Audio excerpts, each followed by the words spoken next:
take off, take flight with you.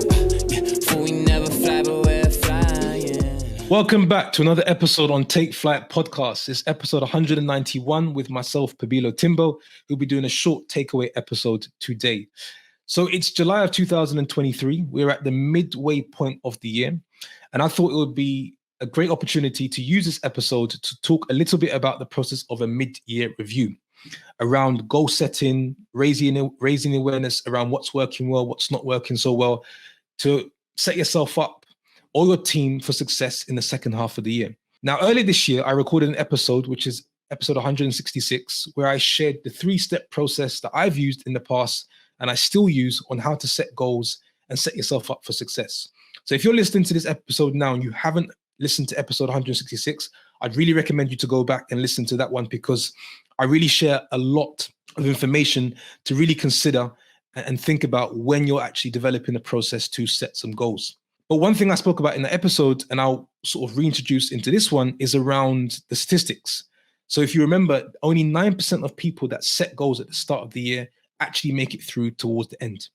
And there's this sort of huge drop-off in the sort of around 90% of people that actually quit, stop, or fail within the first couple of weeks.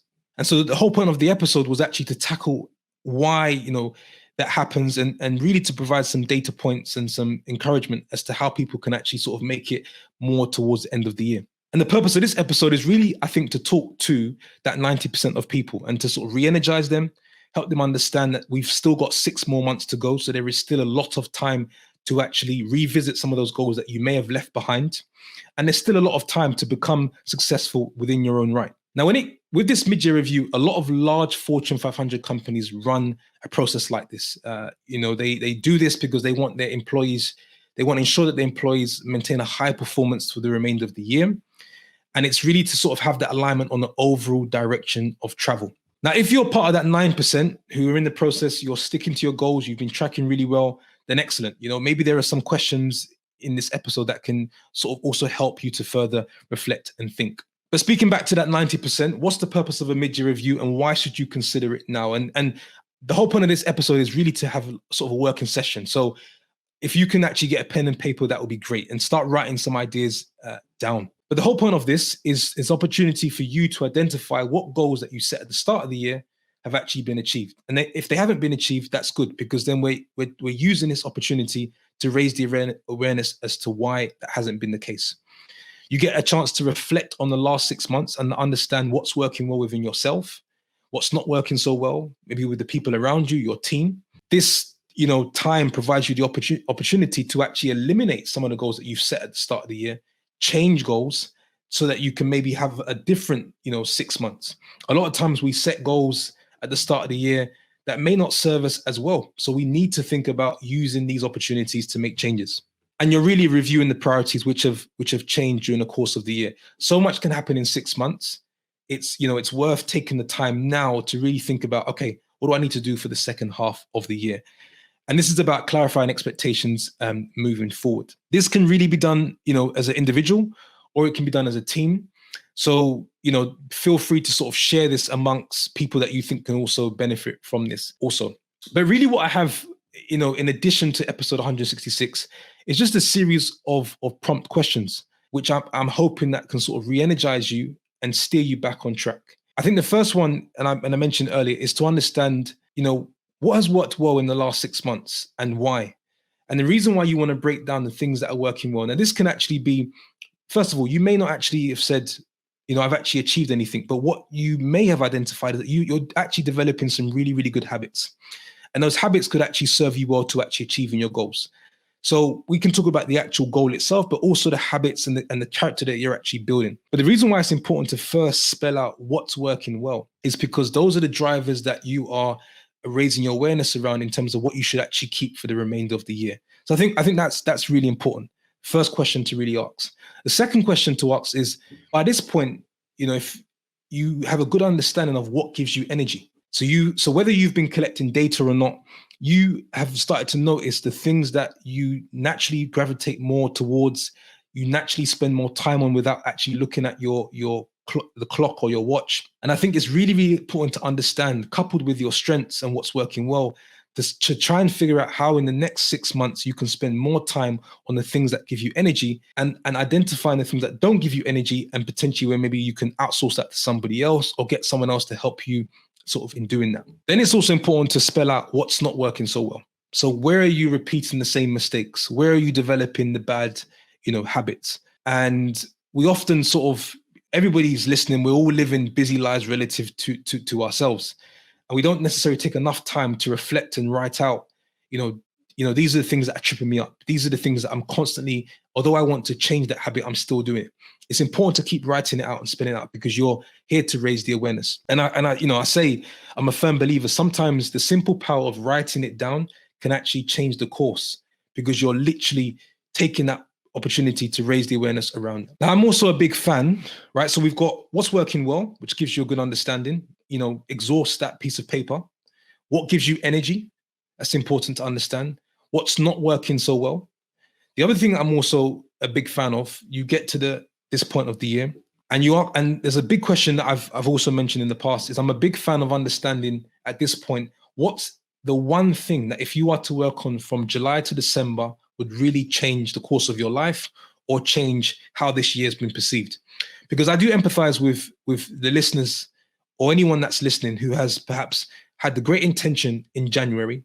They've set out a number of goals, and by the end of Jan, by start of February, it's kind of been very challenging and difficult to actually keep up. So you've given up. You're pulled from pillar to post.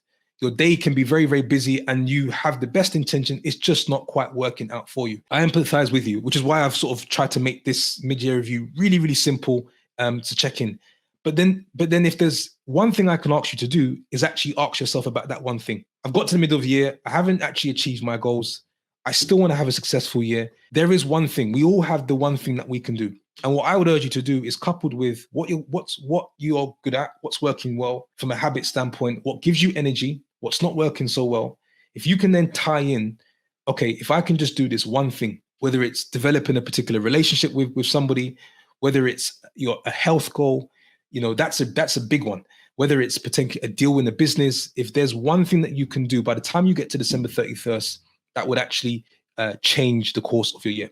And all of a sudden now you've had a successful year, where maybe in the first half of the year it didn't feel so successful. The last prompt question, which I think is important to understand and always keep in mind, is who are you going to disappoint if you do not succeed in the second half of the year? So if you don't have a great year, there is someone that you're letting down, or there are a group of people that you're letting down. Keep those people in mind, because sometimes we can have our head buried in the sand. We can think about ourselves too much, and we're potentially sometimes missing the bigger picture in the fact that when you do well, other people do well. And that's usually the case with a lot of people that achieve. I've actually got two more questions, prompt questions. I think the other thing that's important to try and maybe spell out is, what do you think that you are missing in order to achieve your goals? Is it information? Is it potentially accountability partner? Think about maybe bringing on an accountability partner for the second half of the year that maybe you can pay a small fee. Someone that you're checking in with every week, just to let that person know how you're tracking. Because actually what you do is you provide that person an opportunity to be a good sounding board for you that can ask really, really good questions. And that accountability partner could actually be anyone that actually has an invested interest in wanting to see you do really well. The last thing I'd probably say is, maybe it's a good opportunity, if you are in that 90% of people that have probably gave up, midway through the first half, is can you identify someone that's really good at achieving their goals, and maybe pick their brains? So if you can get a 10, 15-minute call, there is something that the individual's doing that is working out well for them that can really help and make a difference. Very last section that I will share to sort of conclude this mid-year check-in as a point of reflection is very, very big component to actually realizing successes. Are you measuring your progress? So let's say, for example, you've gone through those questions, you're energized now, you feel empowered, you've got your one thing, you know what gives you energy, you know what's not working well, and you've cut off a lot of things, but you've got a very, very clear plan from now to the end of the year just by listening to those 5 to 10 minutes from me talking. You would need to track your progress. So what I would basically say to you is, you have to find a way to take your goals and break them down to KPIs, which lead you to the overall goals. I'd recommend using a spreadsheet, so that you can actually personalize this spreadsheet so it only speaks to you. There are mobile apps like Strides, which you can use, which you can plug in and actually then, on a daily basis, track how well you're doing. But it's very, very, very important to have some sort of tracking system, because if you lack the data, then it becomes very difficult to make decisions where you need to make changes. So I personally, have a spreadsheet where I track the data or the KPIs that are important to me in order to reach my goals. And I know other people around me that I also consider to be high performers also do the same. And I also believe that your pursuit towards your personal goals are no different than a corporation trying to achieve a certain sales target by the end of the year, or a sports team trying to win the championship. They invest a lot of time in tracking and ensuring that they have the right amount of information that they need to make the right decision to get towards their goals. I'd recommend you tracking everything possible. Good habits, bad habits. Keep your awareness as high as possible to give yourself the best chance of getting towards the end of the year. So that's it. The mid-year review is not supposed to be a lengthy process. It's really just to remind you that, look, we've got 6 months to go. There is still a lot of time for you to realize the success that you want to realize. But there are some prompt questions within this episode that maybe can help you think a little bit differently about where you are right now. One simple one could be, maybe at the start of the year, you had too many goals. That tends to be an issue. You had too many goals, cut them down. 2, 3, maybe even 1, go for it and make a difference, because there are people that are counting on you. So I hope you enjoyed this episode. If you think it will be beneficial for someone else also to listen to, please share it. I think it's very, very important that we try to get the best out of ourselves and reach our full potential whilst we still have a lot of time from now to the end of the year. And with that, I look forward to you joining us on the next episode, 192. And in the meantime, if you've got any questions, please feel free to reach out to me personally on Instagram, first name and second name, or reach out to us or on Take Flight Podcast, IG. Any questions around this episode, I'll be available to provide my thoughts and feedback. Take off, take flight.